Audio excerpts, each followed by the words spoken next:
There's a sentence I set down once, and I want to give it to you exactly as it was written.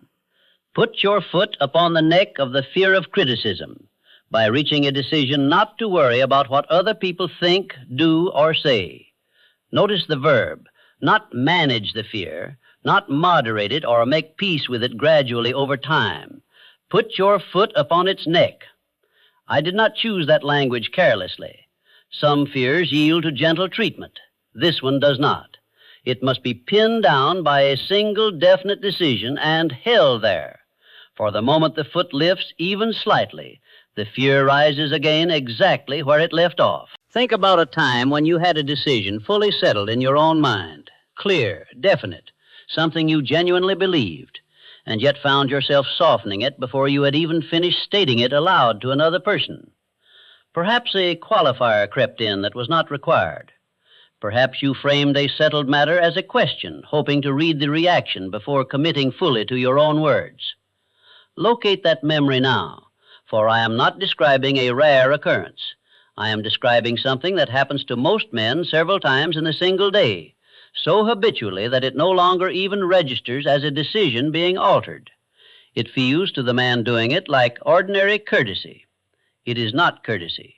It is the fear of criticism, operating exactly as such fears operate, quietly, reasonably, and almost entirely undetected by the man it governs. This fear rarely announces itself honestly, and that is precisely what makes it so persistent. Fear of physical danger announces itself plainly enough. The racing pulse, the tightened chest, sensations no man mistakes for anything but fear. The fear of criticism wears a far more respectable disguise. It calls itself patience. It calls itself humility or sound judgment, or simply the manner of a reasonable man who weighs the views of others before acting. A man may live his entire life governed by this fear and never once suspect he has been governed by anything at all, because every surrender feels, in the moment it occurs, like wisdom rather than retreat. You have been calling it patience. It is fear wearing a better coat. Sit with that a moment, for I suspect it touches something true. Every occasion on which you waited for more approval before proceeding with a course you had already judged correct. Every occasion on which you delayed announcing a plan while quietly gathering support in advance, support you told yourself was simple prudence, but which was in truth insurance against criticism you feared would otherwise arrive unopposed. This is not patience. Patience waits upon conditions genuinely necessary to the outcome. What I describe waits upon a permission never actually required and mistakes the waiting itself for virtue. Consider where this fear first takes root, for understanding its origin will help you recognize its present disguise. A child depends entirely upon the approval of those around him for his safety, and learning to read and answer disapproval is, for a child, a genuinely sound strategy of survival. The trouble is that this strategy, useful in childhood, is almost never given a proper retirement. It continues running unexamined into a man's later years, applying the same urgency to a stranger's passing opinion that it once reserved for a parent's genuine anger. The machinery that once protected a helpless child now operates, largely without revision, against a grown man who possesses resources and judgment the child never had. And yet the old alarm sounds exactly as loudly as it always did. We refuse to believe that which we do not understand, and this particular fear thrives precisely because it is so seldom examined closely enough to be understood at all. A man who has never named this fear directly cannot very well set his foot upon its neck, for he does not know where the neck is located. He experiences only its downstream effects, the hesitation, the softened decision, the quiet retreat from something genuinely wanted, without ever tracing those effects back to their source. Naming the fear precisely, calling it exactly what it is rather than accepting whatever more flattering name it currently wears, is itself the first genuine step toward pinning it down. Now, why does this fear so rarely meet the foot it deserves? Why does the neck remain free across so many otherwise capable lives? Consider Thomas Edison during the years he pursued a practical electric light, years in which highly credentialed men, gas company executives among them, publicly ridiculed the undertaking as a fool's errand certain to end in embarrassment. Edison had every occasion to consult that ridicule, to weigh it seriously, to grant it a vote in whether he continued. He did not extend it that vote, not from arrogance and not from any belief that he stood beyond criticism, but because his purpose had reached a definiteness that left no room in the decision for outside opinion to enter. The ridicule existed. He heard it plainly enough. It simply found nowhere to attach itself, the way water finds no purchase upon a surface it cannot wet. I want you to notice something about that ridicule, for it deserves closer study than a passing mention allows. The men voicing it were not fools. They understood their own trade, and their skepticism on its surface was entirely reasonable, grounded in the failed attempts of other inventors before him, at real cost to those men's fortunes and reputations. This is precisely what makes the example instructive. The lesson is not that outside opinion is always foolish and may therefore be dismissed on principle. The lesson is that even reasonable, well-informed opinion earns no automatic vote over a man's definite purpose merely by virtue of sounding reasonable. Say the decision you've been softening. Now say it again without the apology attached. That is the sound of the foot coming down. I want you to do this in earnest, not merely read past it. There is some decision in your life at this hour, already essentially settled, that you have nonetheless been presenting in softened, hedged, apologetic form, leaving room for another man's disapproval to still feel welcome in it. State it once more, in your own mind, or aloud if you find yourself somewhere private enough, exactly as you actually intended, without the softening. Notice the discomfort this produces. That discomfort is not evidence you have erred. It is the specific sensation of a fear that has operated unchallenged for years, meeting resistance for the first time. Now consider Andrew Carnegie's documented indifference to the criticism directed at him by competitors and by segments of the press throughout his years building his steel operations. He was not spared criticism. Few men who accomplish anything of consequence are spared it. But he did not grant that criticism authority over a course already determined through careful deliberation. This was not coldness on his part. It was simply the natural consequence of a purpose held with sufficient definiteness that outside opinion, however loudly voiced, had already been excluded from his decisions before the criticism ever arrived. The criticism did not cease merely because it failed to move him. Criticism rarely ceases on its own account. He required only that it cease mattering, and in time a great deal of it simply lost the force it once seemed to carry, not because it was ever answered, but because it was never given the opening it required. Let me be entirely plain about something, for this principle is easily misapplied, and misapplication here does real harm rather than genuine good. Setting your foot upon the neck of the fear of criticism does not mean becoming deaf to legitimate correction. When defeat comes, accept it as a signal that your plans are not sound. Rebuild those plans and set sail once more toward your coveted goal. This is an altogether different matter from the fear I describe. Genuine defeat, genuine evidence that a plan has failed upon its own merits, deserves your full and honest attention, and revising your course in its light is simply sound judgment continuing to operate as it should.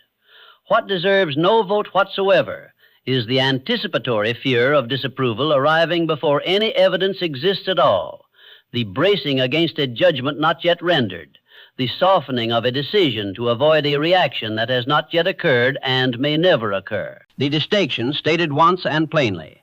The foot descends upon fear that arrives before the evidence. It has no business anywhere near correction that arrives after genuine defeat has demonstrated something real about your plan. A man unable to tell these two apart will either remain permanently checked by imagined disapproval or become permanently closed to information that might genuinely have improved his course. Neither error serves him. What serves him is the narrow, deliberate discipline of excluding fear specifically, while remaining entirely open to evidence honestly obtained. Opinions are the cheapest commodities on earth. Everyone carries a flock of them, ready to be handed to anyone willing to receive delivery. And the man offering an opinion bears none of the cost of being wrong about it. If a stranger tells you your plan will fail, and you abandon the plan upon his word, the stranger loses nothing whatsoever, whether or not the plan would actually have succeeded. You bear the entire cost of that exchange. The cost of a bad opinion followed, and the cost of the achievement never attempted because the opinion sounded confident enough to be mistaken for authority. Consider the asymmetry in that exchange, for most men never examine it directly. The critic risks nothing. He speaks and moves on with his day, whether his words prove accurate or badly mistaken. You risk everything if you receive his words in place of your own settled judgment. Now let me give you the mechanics themselves. For inspiration, unaccompanied by method, dissolves within a week of being heard.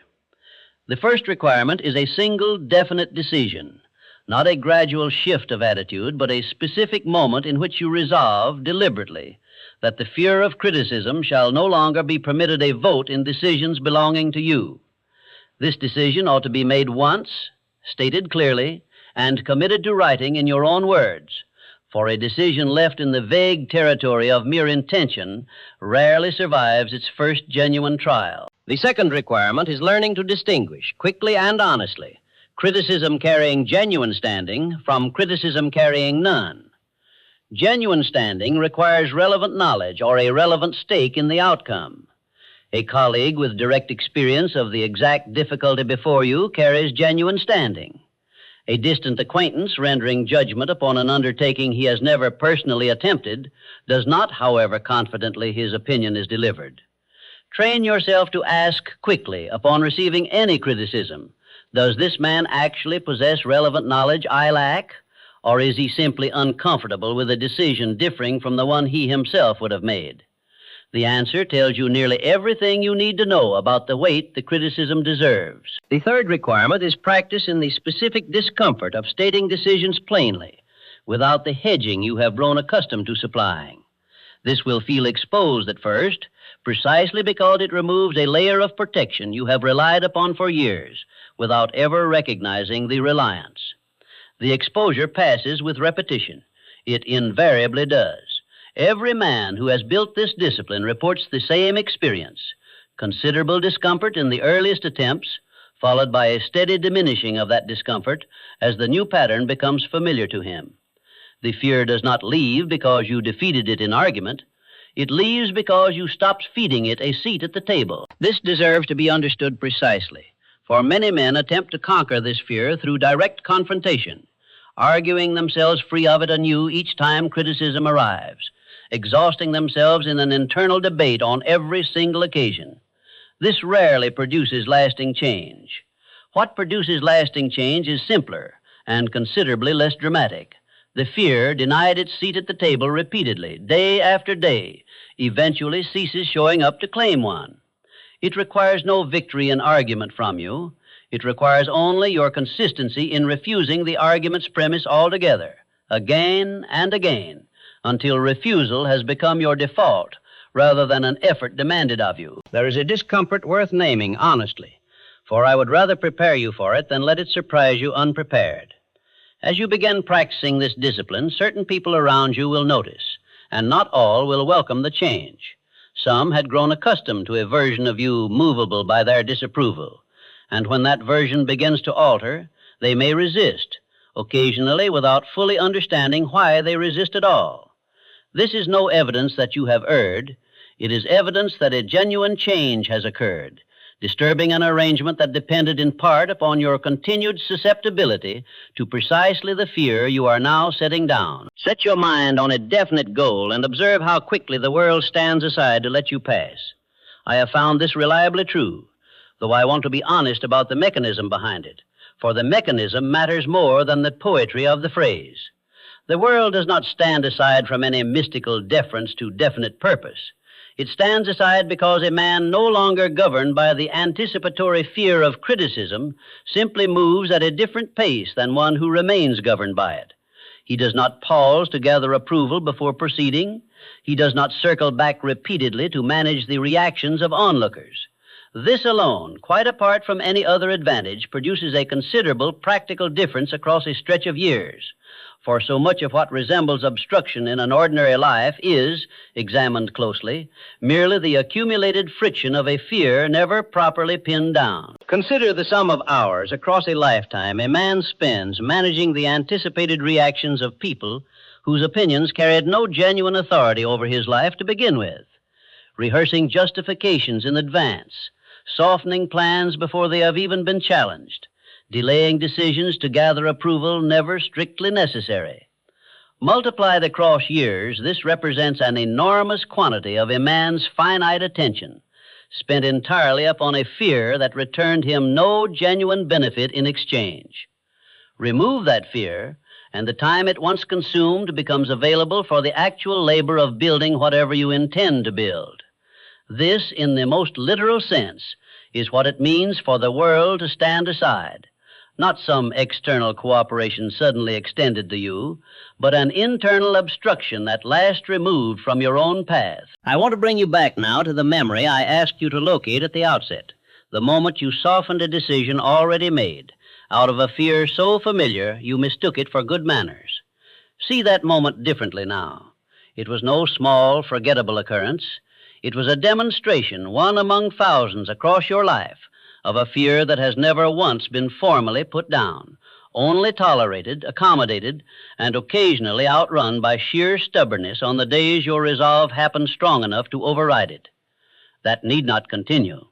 The decision I have described, definite, singular, made once and held to, stands available to you beginning today, and it requires no particular talent you do not already possess.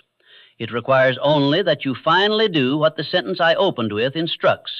Set your foot upon the neck of this fear, deliberately, and keep it there. Here, then, is your specific practice, and I want you to carry it out before this day has ended, not merely feel moved by it until the feeling fades by morning.